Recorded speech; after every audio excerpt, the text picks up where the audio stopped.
La Banque d'Angleterre vient d'émettre un avertissement dans son dernier rapport.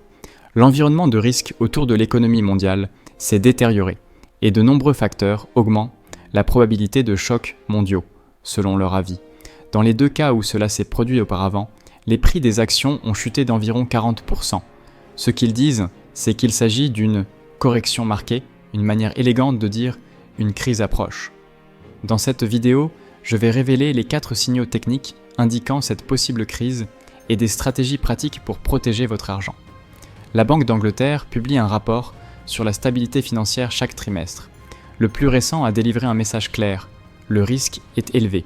Lorsqu'une institution aussi conservatrice, prudente et vigilante que la Banque d'Angleterre utilise ce type de langage, il est crucial d'y prêter attention. Il ne s'exprime pas ainsi par hasard. Comprenez bien, les banques centrales sont des diplomates. Elles choisissent chaque mot avec une extrême précaution. Lorsque l'on affirme que l'environnement de risque s'est détérioré, la véritable traduction est que les choses deviennent sérieuses, très sérieuses, et le rapport souligne cela clairement en indiquant 3 facteurs principaux qui augmentent la probabilité de chocs mondiaux. Premièrement, l'incertitude économique mondiale demeure à des niveaux élevés. Deuxièmement, les tensions géopolitiques continuent de s'intensifier. Troisièmement, la fragmentation du commerce international crée des risques systémiques. Chacun de ces facteurs, à lui seul, serait déjà préoccupant. Ensemble, ils forment un scénario explosif. Mais voici le chiffre qui devrait vous faire réfléchir. Dans des situations historiques similaires à celles que nous vivons actuellement, les marchés ont chuté d'environ 40%. En 2000, avec la bulle Internet, cela s'est produit. En 2008, avec la crise financière mondiale, cela s'est reproduit. Vous voyez le schéma ? Mais attendez, car cela devient encore plus préoccupant. Le véritable risque se cache dans la manière dont toute cette croissance est financée. Et c'est là que l'histoire commence à devenir réellement dangereuse. Passons maintenant aux 4 signaux techniques. Le premier signal identifié par la Banque d'Angleterre est que l'infrastructure de l'intelligence artificielle est financée par une dette d'entreprise qui croît à un rythme accéléré. Les entreprises contractent des emprunts massifs pour construire des centres de données, acheter des puces, développer des modèles d'intelligence artificielle. Et tout cet argent emprunté crée une vulnérabilité énorme dans le système. Le problème n'est pas la technologie en elle-même, le problème réside dans l'interconnexion. Les entreprises d'intelligence artificielle sont profondément connectées au marché du crédit. Les banques prêtent à ces entreprises. Les fonds d'investissement achètent la dette de ces entreprises. Les compagnies d'assurance garantissent cette dette. Tout est entrelacé. Et quand tout est connecté, un problème à un point se propage à tous les autres. Voici comment cela fonctionne. Si une entreprise d'intelligence artificielle échoue à rembourser sa dette, les pertes ne restent pas isolées. Elles se répandent rapidement entre tous les créanciers et investisseurs connectés à cette entreprise. Et comme ces entreprises sont toutes reliées entre elles par les mêmes créanciers, l'effet domino peut être dévastateur. Avez-vous déjà vu cela auparavant ? En 2008, nous avons découvert de la pire manière possible que le secteur bancaire et financier fonctionne comme une toile géante de financement interconnectée. Lorsque Lehman Brothers s'est effondré en septembre 2008, beaucoup pensaient qu'il s'agissait d'un incident isolé. Ce n'était pas le cas. Lehman a entraîné tous les autres parce que tout le monde était connecté. Les banques devaient de l'argent les unes aux autres. Les fonds avaient une exposition aux mêmes actifs toxiques. Ce fut un effet en cascade. Et maintenant, la Banque d'Angleterre admet ouvertement dans son rapport qu'un impact sur n'importe quelle partie de l'écosystème d'intelligence artificielle peut être catastrophique. Catastrophique est leur mot, pas le mien. Mais il y a quelque chose d'encore plus inquiétant dans cette histoire. Les structures qui sont utilisées pour dissimuler ces risques sont exactement les mêmes qui ont causé l'effondrement de 2008. Ceci est le deuxième signe, et peut-être le plus inquiétant. La Banque d'Angleterre admet dans son rapport qu'elle observe les mêmes schémas précis qu'en 2008 se reproduire actuellement. Premièrement, une évaluation faible des prêts. Deuxièmement, des critères de souscription de crédit peu élevés. Troisièmement, des structures légales complexes et opaques utilisées pour faciliter le financement. Ces 3 signes ensemble signifient une chose: de l'argent est prêté sans une analyse adéquate des risques. Et pire encore, le risque est dissimulé dans des structures si complexes que personne ne peut évaluer le véritable danger. Plus la structure est complexe, plus il est difficile de savoir où se trouve réellement le risque. Et quand vous ne savez pas où se trouve le risque, vous ne pouvez pas vous protéger contre celui-ci. Un problème technique critique se profile maintenant. Les agences de notation de crédit, celles qui attribuent des notes à la qualité de la dette, échouent à nouveau. En 2008, ces agences ont classé des dettes douteuses, comme si elles étaient de haute qualité. Les banques se sont retrouvées avec des actifs qui semblaient sûrs sur le papier, mais qui étaient presque des déchets en pratique. La Banque d'Angleterre avertit maintenant que les notations actuelles sont trop lentes à réagir aux changements réels de risque. En d'autres termes, ne faites pas aveuglément confiance aux avis officiels. Les marchés ont échoué en 2008 précisément, parce que tout le monde a fait confiance à ces notes sans remettre en question. Vous devez aller au-delà de la surface et comprendre votre exposition réelle. Mais voici le détail qui change tout. Cette fois-ci, le problème ne réside pas seulement dans le secteur bancaire traditionnel ou immobilier, comme nous l'observions en 2008. Il se trouve dans un endroit beaucoup plus dangereux et beaucoup moins régulé. Le troisième signal est le shadow banking. Ce terme technique désigne le capital investissement, le crédit privé, les opérations d'assurance associées et les fonds spéculatifs. Il concerne tout le système financier qui opère en dehors du système bancaire traditionnel régulé. Et voici le problème. Ce secteur s'est massivement étendu au cours des 15 dernières années. Il a augmenté en taille, en complexité et en influence sur l'économie réelle. La Banque d'Angleterre tire une alerte directe dans son rapport. Ce secteur n'a jamais traversé de période de déclin macroéconomique de l'ampleur potentielle qui arrive. Il n'a jamais été mis à l'épreuve lors d'une véritable crise. Personne ne sait comment il va réagir. Et le plus inquiétant, la Banque d'Angleterre admet elle-même qu'elle n'a pas réussi à évaluer la possibilité que ce soit justement le secteur du shadow banking qui fasse s'effondrer les marchés cette fois.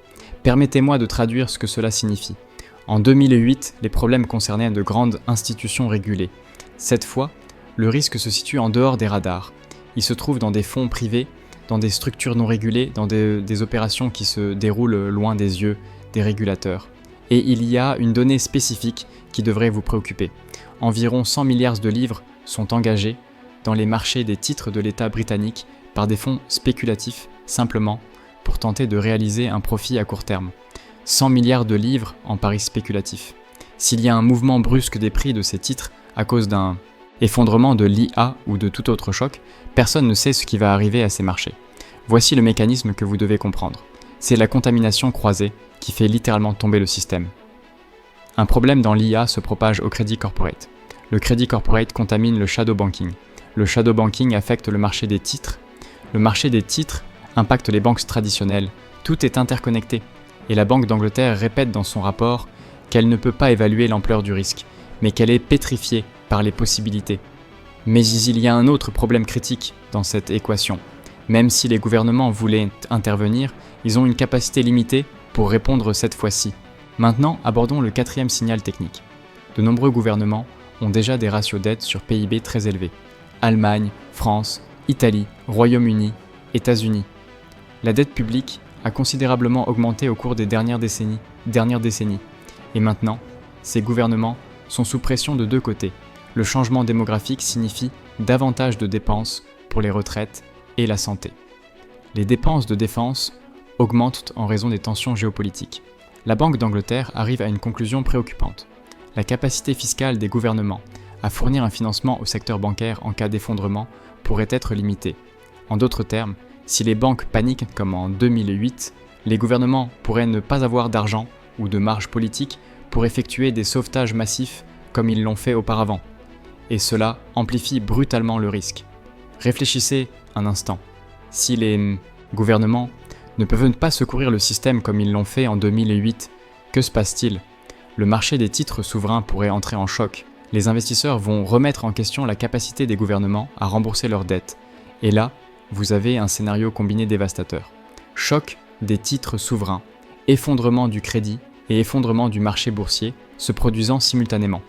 Le Royaume-Uni est particulièrement exposé car il est fortement connecté au marché des États-Unis, d'Europe, du Japon et d'Australie. Le stress dans un centre financier important se propage facilement aux autres. C'est le contagion mondial en action. Et lorsque les banques paniquent, elles réagissent de la pire des manières possibles. Vente forcée d'actifs, réduction de l'accès au financement pour les ménages et les entreprises exactement au moment où ils en ont le plus besoin. Cela crée un cercle vicieux. Les banques cessent de prêter. Les entreprises ne parviennent pas à obtenir de financement. Les gens perdent leur emploi. La consommation diminue. L'économie entre en récession, et la récession aggrave encore la situation des banques. Le cycle se renforce. Mais voici la question qui compte vraiment. Où cela va-t-il exactement vous toucher ? Le 5e signe est celui où tout cela vous touche directement. La Banque d'Angleterre affirme que la dette domestique au Royaume-Uni est stable, mais cela vient avec de nombreux astérisques. La réalité est que les locataires sont fortement exposés aux pressions du coût de la vie et à la sensibilité au taux d'intérêt. Et si la crise survient, ceux qui paient une hypothèque ou un loyer vont faire face à un stress sévère. Cela fonctionne ainsi. Les banques, les entreprises de prêts hypothécaires et les propriétaires vont essayer d'augmenter les prix pour compenser leurs propres pertes. Les taux d'intérêt peuvent augmenter. Les loyers peuvent augmenter. Les mensualités d'hypothèque peuvent devenir plus coûteuses. Et vous, au milieu de tout cela, vous aurez à trouver un moyen de payer. La crise ne restera pas confinée au secteur financier. Elle touche directement les gens ordinaires. Il y a aussi un problème supplémentaire qui aggrave tout. Le secteur des petites et moyennes entreprises est le plus grand moteur de croissance et d'emploi en Europe. Mais ces entreprises n'arrivent pas à accéder à des fonds en ce moment. Les banques ne prêtent pas au secteur productif. C'est un paradoxe absurde. Le secteur financier met tout le monde en risque avec des paris spéculatifs tout en ne finançant pas la croissance réelle de l'économie. Et il y a encore des risques que personne n'a réussi à quantifier correctement. Les crypto-monnaies n'ont jamais été testées lors d'une véritable récession macroéconomique. Le risque climatique rend de plus en plus d'actifs non assurables. La Banque d'Angleterre admet, à la fin de son rapport, que le système bancaire central est solide, mais que les risques augmentent dans des domaines qu'ils ne parviennent pas à évaluer correctement. Alors, que pouvez-vous faire pour vous protéger ? C'est la question qui compte maintenant. La Banque d'Angleterre, qui a échoué à prévoir l'année 2008, met maintenant en garde. Ne l'ignorez pas cette fois. Les 5 signes interconnectés indiquent une crise systémique.